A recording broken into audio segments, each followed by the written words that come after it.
Hey guys, before we start, a quick shout out to Alpha Dog Nutrition for sponsoring this podcast. Alpha Dog products are now available at dusupply.com, and you can use code ALPHADOG15 at checkout for 15% off and a credit for free shipping to try it yourself. Now let's get you to your podcast.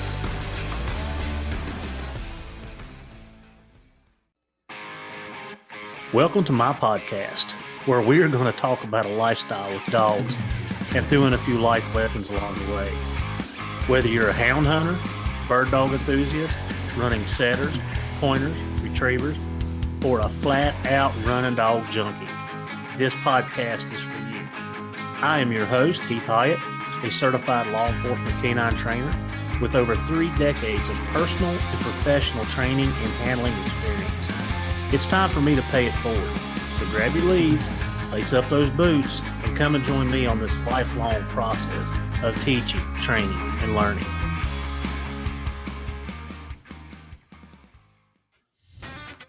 Are you looking to unlock your dog's full potential and give them the best nutrition possible for peak performance? Then look no further. Inukshuk has what you're looking for.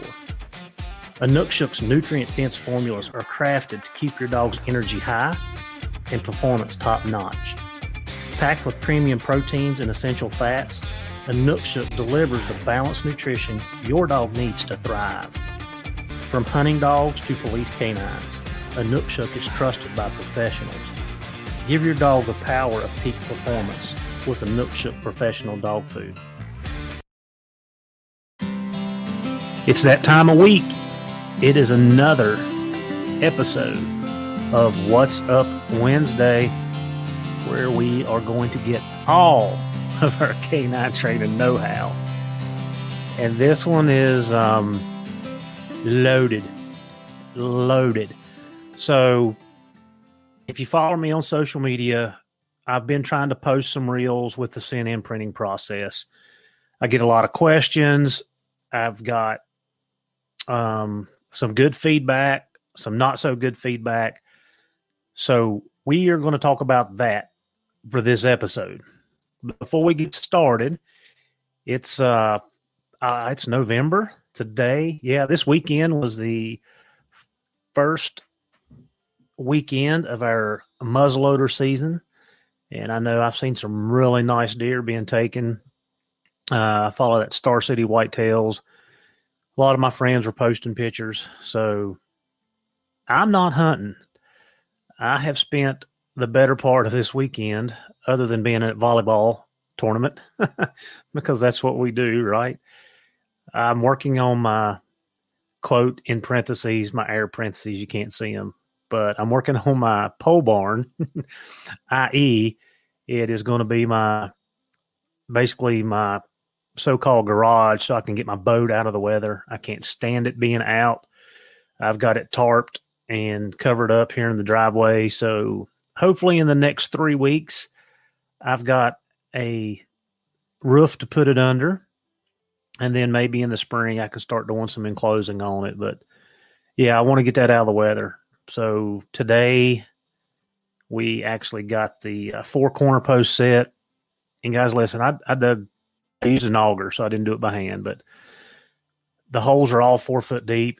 I spent Friday evening putting a 6-inch foundation in it. Like, I just poured concrete in the bottom of the holes about 6 inches deep so I could set the post on top of it. And today we time we got the batter board up and got everything squared up. It's still not perfect. It's a 1/2 inch, give or take, and I'm not real happy with that. But after beating my brains out, digging these holes a little bit lopsided, that's what I spent the day on. So yeah, we're going to take it. My rafters will be delivered, or my trusses will be delivered on the 12th. So hopefully we can have a barn raising. That's what they call it, is a barn raising. So hopefully we can get it under roof before bear season comes in. That's my hope. So I'm praying that the weather stays nice, so at least can get that accomplished. And then, like I said, after in the springtime sometime, probably February, March, that way it's not turkey season, right? Comes in mid-April. Try to get it enclosed a little bit and make it just a little bit better than what it's starting out to be. But that was my weekend. I didn't get to hunt. Like I said, I spent several hours at a volleyball, well, 5 hours yesterday at Maddie's volleyball. So anyway, that's what I've been into. So I want to tell you about a training issue that I'm having and what I'm doing to kind of cure it. So, I mean, you talk about genetics. We talk about genetics all the time, and you have good genetics and bad genetics. It's either in their DNA or it's not. So I raised a female named Pearl. You've heard me talk about her. She's the one that I've got pups out of right now. Those pups will be 5 months old this month. So they're 4.5, getting closer to 5 months old. So Pearl's 6.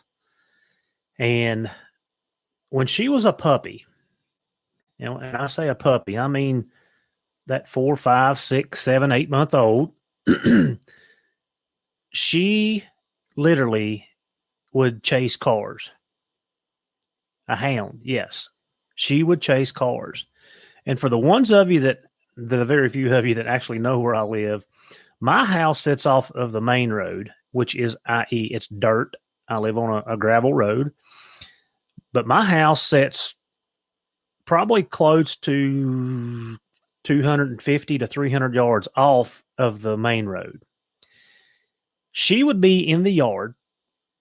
A car would go down the main road, and that little huzz would take off around the fence, down the driveway, and I mean, gone. Just, and I couldn't stand it. Like, I'm telling you, it burnt me up. And I mean, there was several days that I spent hours chasing her. I mean, she'd go down the road one way or down the road the other way, and I'd have to go round them up. And I had another pup with her at the time, so I had 2 doing it instead of 1, right? Monkey see, monkey do. And he had no interest in doing it. But after 2 or 3 times of her doing it, then he joined in. So I have got a litter of pups out of her that are, like I just said, they're the C litter. Cheetah is what I call one of them. And the other one, I'm not sure where I'm going with his name yet. We've kind of been all over the place. But so I got 2 males. And over the last couple of weeks, they are chasing my neighbors up and down the driveway. So I have a right of way on the corner of my property.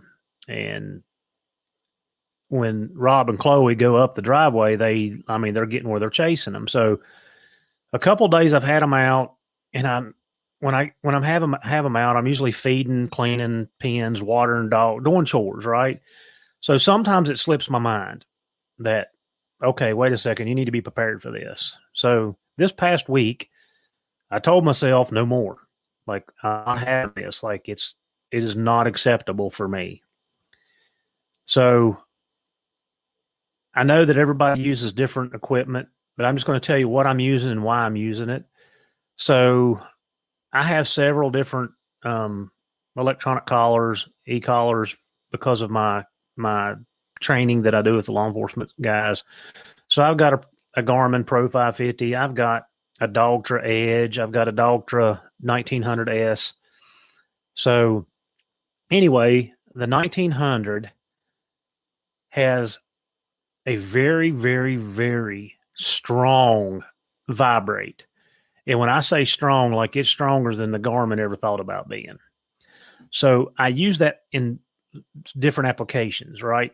So when we are teaching our dogs to do a building clearing, and we want the dog to hold a hallway, and we don't want to shout out down in the middle of the search, what we do is we use the vibrate.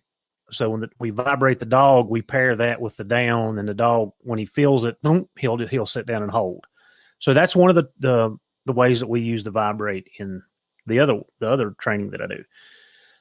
So what I have decided to do, I've got to split the rascals up. Can't let them out at the same time because I don't want this going on. And the other day, I was able to get Cheetah. And now, listen, I was paying attention for it. Like, I was watching for it. I was baiting him, right? I was like, okay, I want you to to do this. And, Chloe usually comes up the driveway in the evenings if I see her in the field feeding the horses, I know it. When she walks back across the top of the hill, I know she's getting ready to go get in her car. So I set him up and she starts up the driveway. And about the time he's getting in motion, I lay to the vibrate and he's like, oh, now listen, this dog's I have not done anything with them. I haven't conditioned them. I haven't trained them. So I'm kind of getting ahead of the process, but I'm doing it a certain way. That way, if I mess up, it's not a huge deal, right? Because in the real world, for us in the hunting mode, we're never probably going to use the vibrate. I'm going to use the tone and the stem, right? So that is another part of this. So he gets ready to take off through the yard. I mean, I see them ears come up. He perks up, and I lay into the vibrate, and he literally froze in place. Boop, like he didn't know what was going on. So I let off of it, and she's coming up the driveway at a pretty good clip, and he takes another step. Boop, I just vibrate again, and I hold it for just for a couple seconds, 5 seconds maybe, and he kind of looks around like, what is going on here? But he didn't end up chasing her. He did not. So I basically changed that behavior by using the vibrate. Now, as he gets more comfortable with the vibrate, I'll have to do something else. But by then, I hope to have I'll have the dog's collar condition so they start understanding what I'm using them for. So anyway, then I got the other one out, and he wanted to chase the horses. So the same thing. I let him go under the fence. I'm standing there. I'm waiting on him. And he goes to take about 2 steps, strides, not steps, strides. So you know what that means. He's getting ready. He's taking off. And I do the same thing to him. I get the exact same response. He's like, oh, he stops. The horses kind of go on about their business. He kind of stands there for a second. He takes one more step towards the horse, and I get him again. And he stops again, and he's kind of looking around like, I'm not sure what's going on here. So I holler for him, and when he comes back to me, I got a couple pieces of kibble in my hand, and when he comes back to me, I give him some praise and feed him, and we go on about our business. So today, it was actually the reverse. So today, while we're setting the poles, I let my dogs out. So I did it individually because when you're working, sometimes you can't pay attention to what the dogs are doing. So I let the B litter out one at a time. I let all 4 of them out for a good while. I mean, they were out for a good while. I'll tell you one on Briggs. So Briggs was the last one I let out, and this was around lunchtime. And he comes over in to where we're working, and he literally stays there with us for like an hour, and he will not leave our side. The rest of them run around.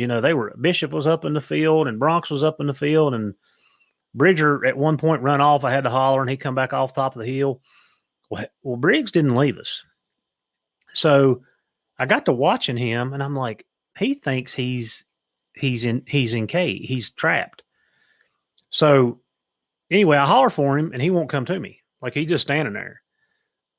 Well, sure enough, where we had the batter boards up, and I had pulled the strings tight, so there was a string going all the way around the poles. He thought that he was like inside the pen, and he couldn't go nowhere. So we finally got him out of there and let him run around for a second, put him up. But so anyway, I let the B litter out first, and then I let the C litter out. So I let Cheetah out first, and he piddles around and carries on. And we're getting ready to clean up because we're done. This is 3-4 o'clock this evening, and the horses come running off the hill, and there he goes. And I had picked up the remote and had it in my hand, and you can tell I'm getting old. So I'm looking for the remote, trying to figure out where I laid it, and it was in my hand the whole time. So anyway, I did the vibrate. Like, he started to chase the horses. I did the vibrate. Same behavior. He stops. He didn't go. The horses went on, and I hollered for him, bring him back to me. I didn't have any food, so I give him a lot of praise. Play with him there for a little bit, and that was that. And the other one didn't have any opportunities when he was out. So that's just a training thing that I've been dealing with, kind of how I'm handling it, why I'm handling it the way I am. So if you guys have the capabilities or have, the Dogtra, or like I said, the Garmin even has it. I just don't think the Garmin, the vibrate is heavy enough. Like it's not, it's just a tingle, where the Dogtra it's a shake your brain type of vibrate. So anyway, that's why I'm using it. That's what I'm doing. And I'm really going to have to start collar conditioning these pups, because they're going to be a handful. They're doing the same thing their mother did. Like I said, we're going to go back to the DNA. Like, drives me batty. And I mean, I have not had this problem in 6 years, like literally 6 years. And now these yahoos out of her are carrying her genetics. So I hope they are as good as she was. She got injured. She's got nerve damage in her back leg. She can't feel the leg, so she can't really keep up. We hunt her a couple times a year just to get her out. Of course, she's out here in the yard and so on and so forth. But I hope they carry some of those genetics, because she has some traits that I'm really looking for. And that was one of the reasons I bred her, is because there's certain specific things that I'm looking for with her. So yeah, hopefully that'll help you if you have issues like that, or you have the opportunity to do some work on your young dogs. All right, let's go through some steps with the scent imprinting. So, as I said before, I've been getting a lot of questions about it. I get messages here and there on, do I do this? Do I do that? And I've tried to drop some reels. So I'm on reel 3. I just dropped reel 3 last week, and I will start the actual, we'll go through 4. 4 will be the next step. So I'm going to walk you back through all 4 steps, 1, 2, 3, and 4. So step 1 is having some type of scent pad. I don't care. Like I said, you can't talk about everything in a reel, because you got a minute and 30 seconds. So I made mine. Mine's homemade. I showed that on the reel, how to do it, where I got it. You can go to Tractor Supply and buy the mat that's got the holes in it. Go to the yarn store, buy you some fabric, tie it up, and it's fine. You can use a rag. You can use a towel. You can use an old T-shirt. You can use an old piece of hide if you've tanned it pretty decent. In fact, I was using a hide before I made the scent pad. So you can use a hide if you're using a coon hide or a bear hide or a coyote, deer, whatever you're using. You can actually, use the hide as that pad. So that's another option. So first things first, you got to have something to start pairing the food with the scent. So you got to have some type of scent pad. Okay, so we got that. We've got that. The second thing is the odor itself. And I want to clarify something, because I had a guy message me and say, I said that, synthetic odors, which synthetic are man-made. And I didn't go back and look through some of my bottles, but I feel sure that a lot of these are man-made. But I'm not caught up on the odor itself. Yes, I'm using bear odor. Yes, you can use your coon, your cat, your coyote, your possum, skunk, deer, fox, whatever you want to run. You can use that odor. But I will say that if it's man-made, we all know that that's not going to be the exact odor. And I'm okay with that. And here's why. The only purpose of this is to get the dogs down and get them trailing, just to get them using their noses, going from point A to point B. And then I can change the level of difficulty during this process or throughout their, first year of their life. And it does not mean, because I had actually Braden actually sent a message or commented and said, asked me if I was under the impression that this was going to make a bear dog or something of that sort. No, I'm not. And I'm not going to tell you that you doing this, that you're going to end up with an above average hound. I can't say that. I don't think anybody can say that, because we got to go back to the conversation we just had, genetics. It's there or it's not. But I am keeping my dogs busy. I am challenging them, which means, and we're going to get into this in another podcast, but when I'm challenging them and I'm keeping their brain active, it cuts down on a lot of behavioral issues too. So again, that'll be another podcast. But I'm just trying to get them to use their nose to go from point A to point B. That's it. And if it's doesn't smell like real bear, that's fine. But I would say that dealing with narcotics like I do, I know that just like we'll just take cocaine. Cocaine has 17 properties in that odor.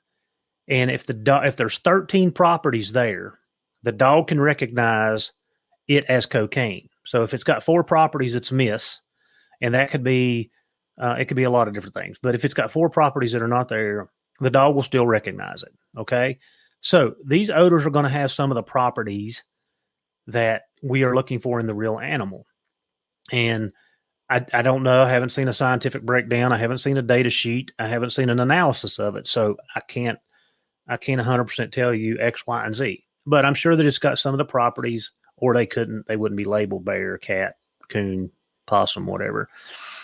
So what that does is give the dog a generalization. And when the dog generalizes what he's already done, so he's taken an odor, right? And he's trailed an odor from point A to point B. And when he got to B, he got some type of reward. Then it's easier for the dog to take on different tasks. Okay, if that makes sense, what I'm saying. So it doesn't matter about the odor. You can use whatever you want. You can use perfume if that's what you want to use. It does not matter. So I use a couple different ones. My favorite one that I have used is, you can't even buy it anymore. Cabela's had this stuff called Bear Trail, not Bear Scent, Bear Trail. And I had the best luck with it. And I've got 1 bottle left. My buddy from New York, Anthony, actually give me two of the bottles that he had. And I've been mixing it, and I do mix it with water. But I've been mixing it very easy to keep it. You can buy, I use some of the Pete Richards stuff, and I've got some other stuff down there that I'm not sure what it was, but I mix it with water. So I cut it or dilute it. I just want it to take on a little bit of odor. So the dogs can identify that it's something different, and that different smell, if they follow it to the end, that there's a reward, which is going to be food. So let's talk about the scent pad and placing odor on it. Okay.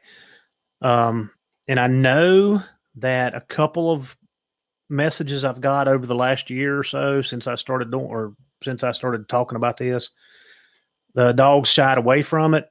Well, that means you're drowning your source in odor, your scent pad. So you don't want to do that. Okay. If you use a towel, a big towel, like a beach towel, the towel alone if the puppies are so young, that may cause some confusion and cause them to be a little standoffish. Okay.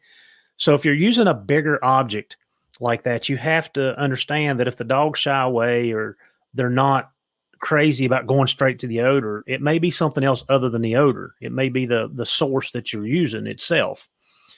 So like I said in the reel, I use 2 or 3 squirts of the odor. I've got a little squirt bottle. I showed it on there. I mix it half and half, shake it up really good. And I literally just want to draw curiosity. Like, I just want them to go into it. Another thing when you're imprinting dogs, and I'm going to talk about this as far as my narcotics dogs, my detection dogs. Detection. We'll go with detection. That sounds better, right? Like, if I use a big amount of odor, the dogs are really loose. Okay. And what that means is they get into source, and the source could be the size of they could get into odor. And let's see, that odor could be the size of your kitchen table. So that means they got a lot of room for movement, right? So they're going here and they're going there, and they're kind of picking around and choosing. And I have a harder time directing them to source, which is right where the odor came from. So let's turn that into canine or to bear training. So we know that ground disturbance is where the bear puts his foot on the ground and we see the physical track. That's called ground disturbance. Okay. So older tracks, I'm going to probably get more from the ground disturbance than I am from the body odor. So I want to use a lesser amount of scent. 2 reasons. I don't want to scare the pups or cause them to be standoffish. And 2, if I use a smaller odor to imprint, the dogs you're already pre-programming them to be able to track trace amounts. Okay. So if you want a dog to cold trail, this is going to help for that process. Now, is it going to mean your dog's going to take 24-hour-old tracks? I can't tell you that. I don't know. Okay. But I do know that if you do this and you're consistent with it and you continue to challenge them, that you should be in really good shape to do some of the things you want to do. So not a big amount of odor. 2 or 3 squirts is what I use. And you've seen me, I drop the pad. The pad causes a prey movement. The dogs will go check it out because it's something exciting. Something's went on right here. They sniff, and then I set the food down.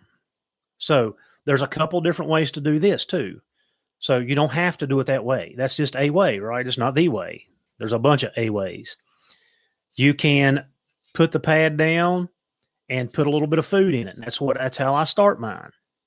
And then once they go to the pad and start checking the pad, then I start setting the food down on it. All right.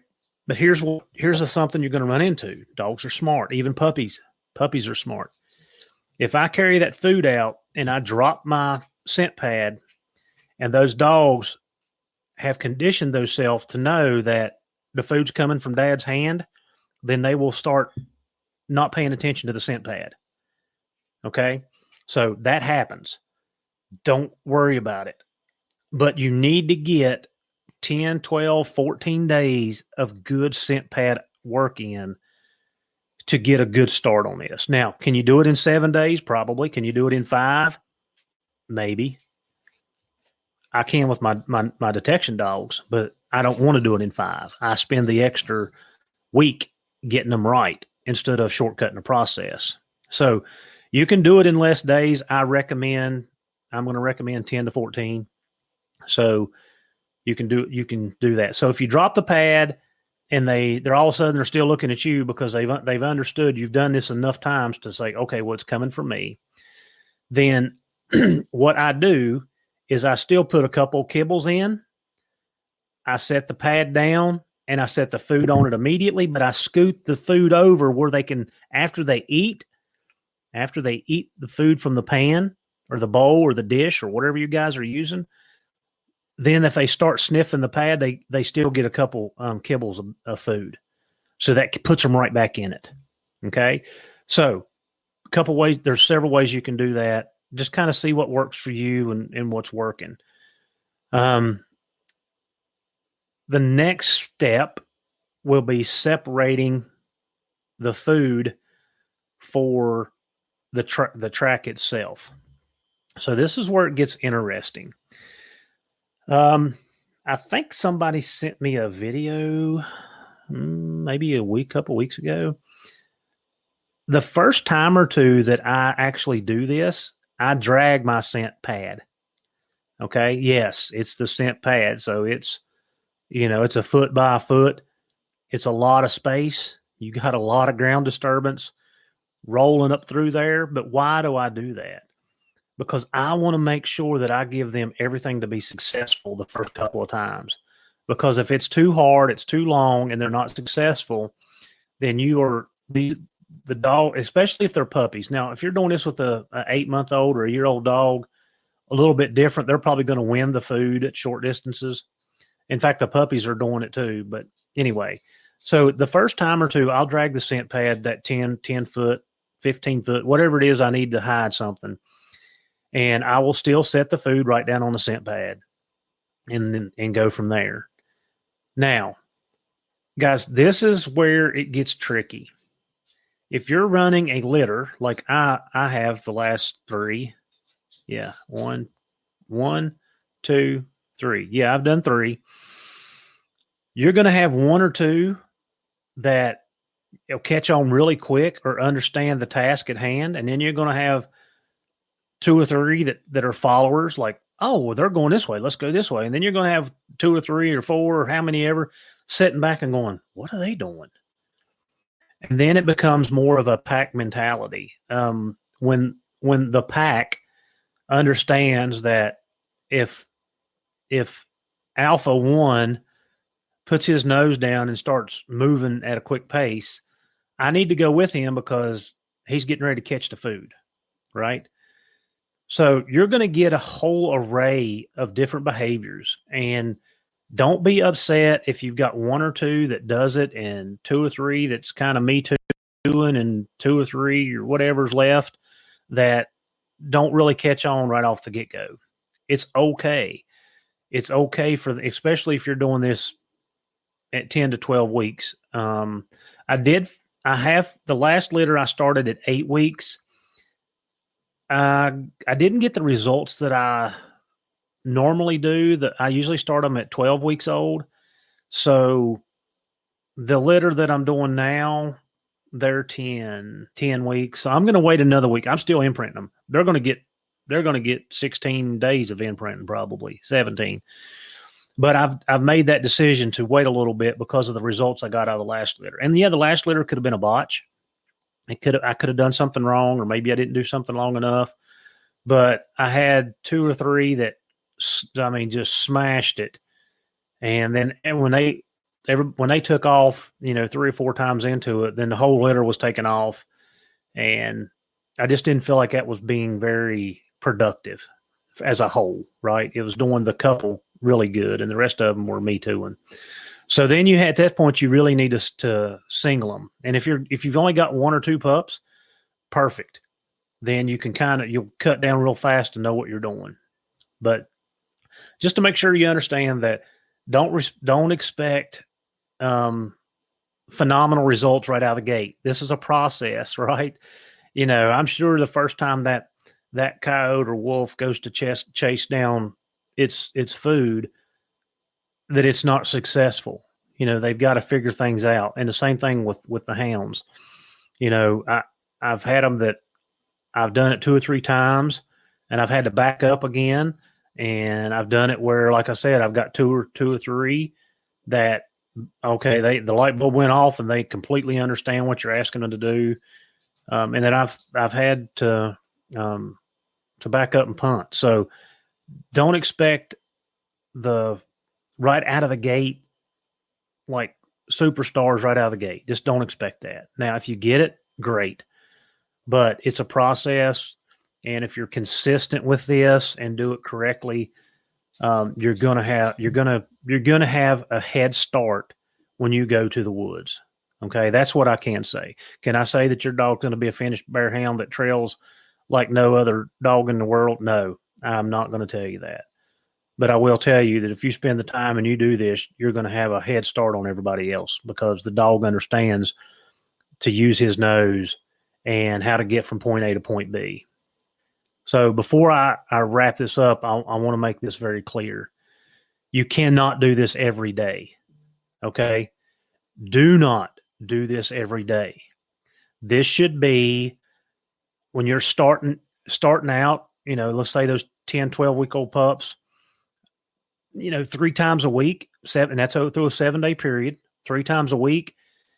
And then kind of gradually do the same thing. You can cut it down to 2 times a week or 1 time a week. It's okay to cut back. But if you continue to do this every day, day in and day out, the pups are so young, you have a very good chance of burning them out. Okay? So do not do it every day. And man, if that dog is smoking those tracks, you're going to want to, because it's fun and it's exciting.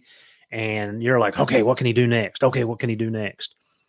Don't do it. Do something else. Work on your recalls. Work on the pups, going up in the truck bed or getting up on, a tabletop or something and feeding them up with a little bit of height. Work on leading.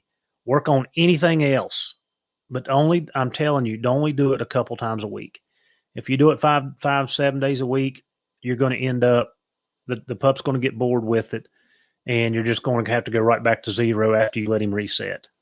So very, very important. Couple times a week, and then do something. You got 7 days. Give him 2 days off. You take 2 days off on the weekends, right? That's your days off. So give him 2 days off to do nothing but be a puppy. And then, 2 days, 3 days. I don't do mine over 3 days. So 3 days a week.